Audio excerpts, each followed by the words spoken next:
अब तुम्हें यह पता लग गया कि ये एक यूनिट मेरे पास 2 चैप्टर कंसिस्ट कर रही है और 13 नंबर की आती है। दिक्कत किसी बच्चे को होती है, वो होती है सर रिसोर्सेज की। मैं पढ़ूं कहां से? जो भी तुम्हारा ऑप्शनल सब्जेक्ट है उसकी आंसर राइटिंग जरूर करना। संडे को आपका बिल्कुल एकदम बेहताशा आपका घूमो, बात करो, थोड़ा मेंटली आपका जो है अपने आप को फिट रखो। ये कहलाती है महा मैराथन बैकलॉग सीरीज। एंड में अगर तुमको लगे तो इनको भी तुम रेफर कर सकते हो, क्योंकि इनमें कुछ अच्छे लेवल के क्वेश्चंस भी हमने कराए हैं साथ साथ। ज्योग्राफी वाले आ गए हुए, क्या हाल चाल है सभी के? मैं अभिषेक पांडे स्वागत करता हूं आपका आज की इस वीडियो के अंदर, जहां पर हम हाफ ईयरली के वो सारे हैक्स जानने की कोशिश करेंगे जो तुम्हें इस हाफ ईयरली एग्जाम में अच्छी जीत दिलाने की कोशिश करेंगे। और अगर तुमने ये वीडियो अंत तक देखी तो इसमें तुम्हें वो सारी बातें पता लगेंगी जो तुम किसी भी सब्जेक्ट में हो, किसी भी स्ट्रीम में हो, हर जगह अप्लाई कर सकते हो। और एंड तक अगर वीडियो देखोगे तो इसमें तुम्हें वो सारी चीजें पता लगेंगी जो कि शायद अभी तक तुम चूक रहे हो जानने से। तो देखो, तुमने आर्ट्स ले ली है, ह्यूमैनिटीज ले ली है। अब आर्ट्स और ह्यूमैनिटीज लेना कोई आसान बात तो है नहीं, हर कोई तो ले नहीं रहा है। पर अगर तुम्हें दूसरों को दिखाना है कि हां हमने कुछ किया है, हमने ये स्ट्रीम लेकर दूसरों के थोड़े से मुंह पर ताले लगाने हैं, तो उसके लिए तुम्हें हाफ ईयरली में अच्छे एग्जाम लाने पड़ेंगे। पहली शर्त तो ये हो गई। और दूसरा क्या रहेगा? दूसरा ये रहता है कि जब आप अच्छे नंबर लेकर आते हैं तो आपके फाइनल एग्जाम की जो राह होती है वो थोड़ी सी आसान होती हुई चली जाती है। तो इस वीडियो के माध्यम से मैं आपको ये सारी बातें बताने की कोशिश करूंगा कि जिससे आप क्या क्या करें, कैसे आप सारे सब्जेक्ट को ईजिली कवर कर पाए और सारे सब्जेक्ट किस तरीके से आसानी से आपके कवर होते हुए चले जाएंगे। तो जरा ध्यान से देखते जाइए, एंड तक आप समझिए।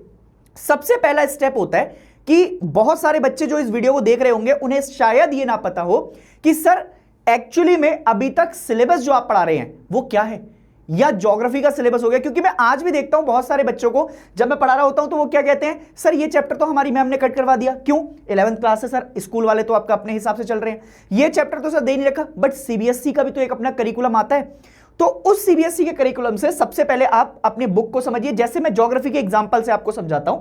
हमारे पास क्लास 11th में फंडामेंटल ऑफ फिजिकल ज्योग्राफी की एक किताब है, उसमें कुछ चैप्टर वाइज ऐसे दे रखा है, एक डिसिप्लिन दे रखा है और उसके मार्क्स भी दे रखे हैं, जैसे 3 नंबर, 9 नंबर, 6 नंबर, 8 नंबर, कौन सी यूनिट कितने नंबर की है और सारे चैप्टर आपका अलोकेट किए गए हैं। ऐसे ही अगर तुम इंडिया फिजिकल एनवायरनमेंट वाली बुक पर जाओगे तो इंडिया लोकेशन 5 नंबर और structure physiography drainage system 13 marks. अब तुम्हें यह पता लग गया कि ये एक यूनिट मेरे पास 2 चैप्टर कंसिस्ट कर रही है और 13 नंबर की आती है। तो अगर मैं इस पे ज्यादा एम्फेसाइज देकर आसानी से चीजों को कवर करता हुआ चला जाऊंगा तो मेरे अच्छे नंबर आ सकते हैं। तो ये तो बिल्कुल बढ़िया बात है।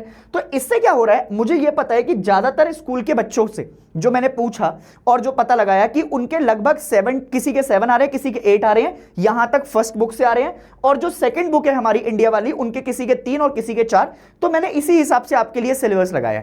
अब जब ऐसा ही सिलेबस आप हिस्ट्री में भी देख लेते हैं और पॉलिटिकल साइंस में भी देख लेते हैं तो उसके बाद आपको एक अंदाजा लग जाता है कि मुझे किस तरीके से कौन कौन से चैप्टर पढ़ते हुए जाने हैं और किन चैप्टर पर कितना समय देना है ताकि मेरे अच्छे नंबर आ सकें। अब दूसरी जो दिक्कत किसी बच्चे को होती है वो होती है सर रिसोर्सेज की। मैं पढ़ूं कहां से?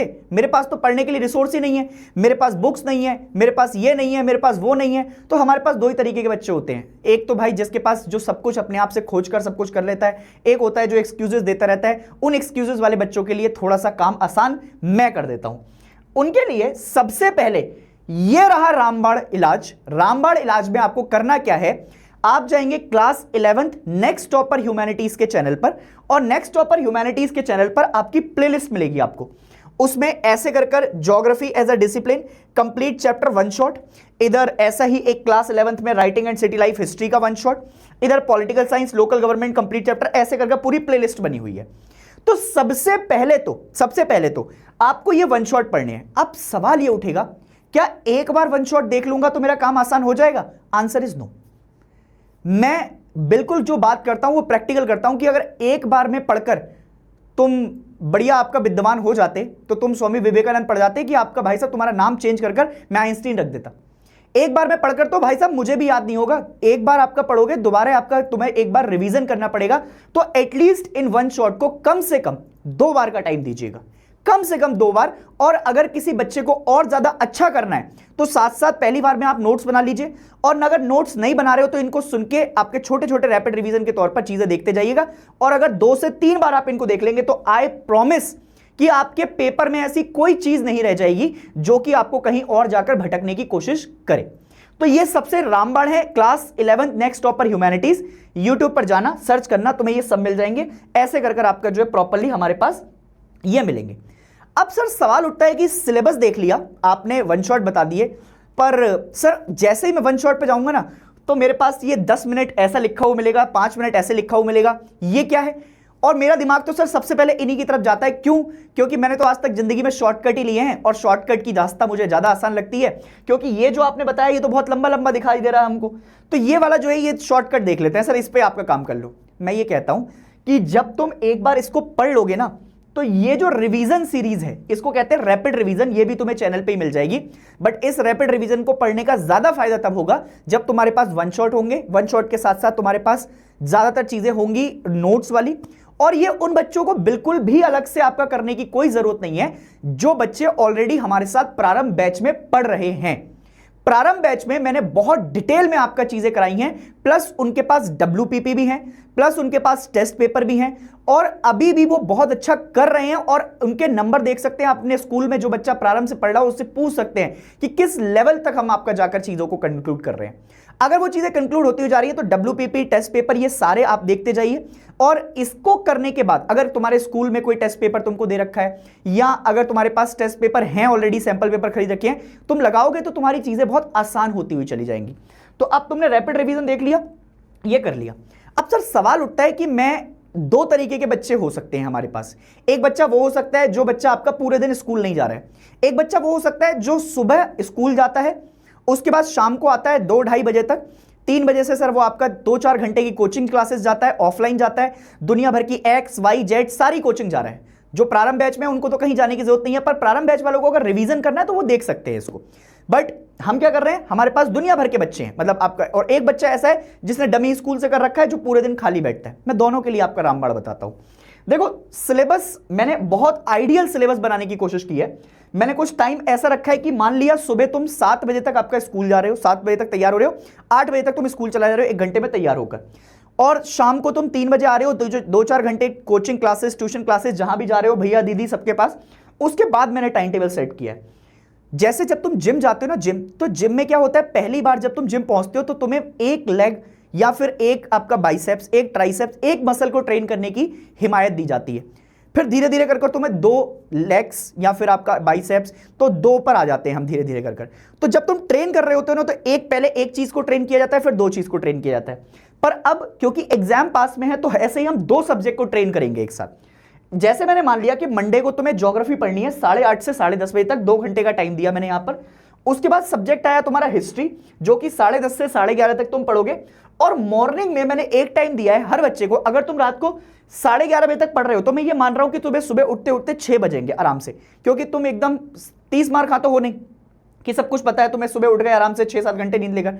पर एक शर्त मैं ये भी मानता हूं कि अब एग्जाम का टाइम आ रहा है तो तुम्हें थोड़ा टाइम ज्यादा देना पड़ेगा उसके ऊपर। तो सर 6 से 7 बजे का जो मॉर्निंग टाइम है उसको रिवीजन के लिए रखकर, कौन सा रिवीजन, जो ये तुमने मंडे को पढ़ाई की है, ये वाली मंडे को पढ़ाई। अब इसमें तुम पहले, सबसे पहले क्या करो, पहला चैप्टर उठा लो, इधर भी पहला चैप्टर उठा लो, ठीक है। अब हिस्ट्री में मान लो 11th क्लास में चैप्टर कम है तो इसके चैप्टर जल्दी खत्म हो जाएंगे, फिर इसको रिप्लेस कर देना इन वाले सब्जेक्ट से, रिप्लेस करते हुए जाना, ठीक है। ट्यूसडे को क्या हुआ, पॉलिटिकल साइंस पढ़ ली 8 से 9:30, 1.5 घंटा, ज्योग्राफी को टाइम दे दिया 1 घंटा, फिर मॉर्निंग में रिवीजन हो गया वेडनेसडे की सुबह। फिर वेडनेसडे को मैंने देखो टाइम रखा है सोशियोलॉजी, साइकोलॉजी, ये ऑप्शनल सब्जेक्ट के लिए टाइम है। और यहां पर इंग्लिश, अब कई बच्चे कहेंगे इंग्लिश तो सर एंड टाइम पे 2 दिन में, तो भाई उसके बाद जो तुम्हें टफ सब्जेक्ट लगता है, चाहे पॉलिटिकल साइंस, चाहे हिस्ट्री, चाहे ज्योग्राफी, जो भी तुम्हें टफ लगता है उसको देख लो। और इसके लिए 1 घंटा मॉर्निंग में थर्सडे की सुबह इसको रिवाइज कर लो। थर्सडे को फिर से पॉलिटिकल साइंस। अब यहां पॉलिटिकल साइंस पढ़नी नहीं है, यहां पर टेस्ट पेपर देने हैं। और टेस्ट पेपर कहां से आएंगे, सैंपल पेपर या फिर आपका जो हमने क्वेश्चन करे। और अगर तुम्हें टेस्ट के क्वेश्चन चाहिए, तुम्हें इंपॉर्टेंट चैप्टर वाइज क्वेश्चन चाहिए, तो तुम मुझे इस वीडियो के कमेंट सेक्शन में जाकर भर देना, कमेंट सेक्शन को चाहिए चाहिए चाहिए चाहिए चाहिए कर तो मैं वादा करता हूं कि आपका इस चीज के रिगार्डिंग चीजें कोशिश करूंगा, जितने ज्यादा कमेंट उतनी ज्यादा अच्छी वीडियोस आपका मैं लाने की कोशिश करूंगा। फ्राइडे को फिर हिस्ट्री का ऐसे टेस्ट पेपर, और इधर फिर आपका ज्योग्राफी का टेस्ट पेपर थर्सडे को हो गया था। फ्राइडे की सुबह रिवीजन, यहां पर रिवीजन में तुम एक सब्जेक्ट उठा सकते हो, ज्योग्राफिकल या पॉलिटिकल साइंस। और फिर सैटरडे को मैंने इंग्लिश राइटिंग या फिर जो भी तुम्हारा ऑप्शनल सब्जेक्ट है उसकी आंसर राइटिंग जरूर करना, क्योंकि आंसर राइटिंग करने से क्या होगा, जब तक तुम्हारे सितंबर में पेपर आएंगे तब तक तुम्हारे पास इंपॉर्टेंट क्वेश्चन हर चैप्टर वाइज कलेक्ट हो गए होंगे। अब तुम्हें बार बार किताब खोलने की जरूरत नहीं पड़ेगी, तो तुम इन्हीं को आपका अच्छे से पढ़ के चले जाओगे तो अच्छे नंबर आएंगे। उसके बाद इधर से आपका चीजें फिर चली गई। अब संडे को क्या करना है, अब इनमें एक बच्चे ऐसे हैं, ये तो वो बच्चे जो स्कूल जा रहे थे। आइडियल बच्चों के लिए क्या है, वो पढ़े तो ऐसे ही दिन में 2 घंटे एक्स्ट्रा पढ़ें, और उसके अलावा कम से कम 3 से 4 घंटे का जो टाइम है ना, वो अपने कंपटीशन को देना शुरू करें। कोई क्लैट की तैयारी कर रहा है, कोई सीयूईटी की तैयारी कर रहा है, तो उस पर ज्यादा फोकस करो तुम। 3-4 घंटे देकर, ये वाला आपका टाइम देकर तुमने आपका क्या किया, 3 से 4 घंटे तुम पढ़ो किसके लिए, कंपटीशन के लिए। संडे को मॉर्निंग में सुबह, अब जब पेपर खत्म हो जाए, एग्जाम तक तो यही रूटीन रखना, एग्जाम खत्म होने के बाद फिर सीयूईटी वगैरह पे जाना, पर एग्जाम तक 8:30 से 10:30 हिस्ट्री प्लस ज्योग्राफी इनका रिवीजन करना है जो पूरे हफ्ते में पढ़ा है।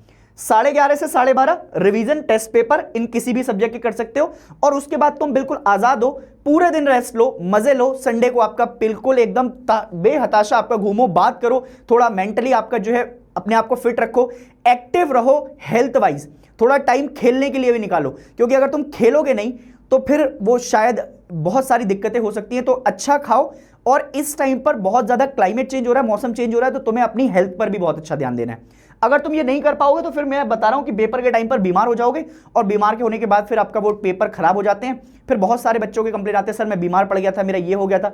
तो सबसे पहली बात, बाहर का बिल्कुल बहुत कम अवॉइड करना है अगले 1 महीने तक।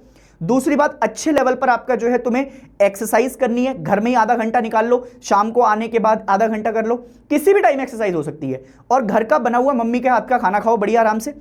मेंटली अपने आप को थोड़ा अच्छा सॉन्ग वगैरह सुनते रहा करो चलते फिरते। और ये कुछ क्लासेस हैं जो हमने कराई थी, ये कहलाती हैं महा मैराथन बैकलॉग सीरीज। एंड में अगर तुमको लगे तो इनको भी तुम रेफर कर सकते हो, क्योंकि इनमें कुछ अच्छे लेवल के क्वेश्चंस भी हमने कराए हैं साथ साथ, तो तुम्हें और कहीं भटकने की जरूरत नहीं पड़ेगी।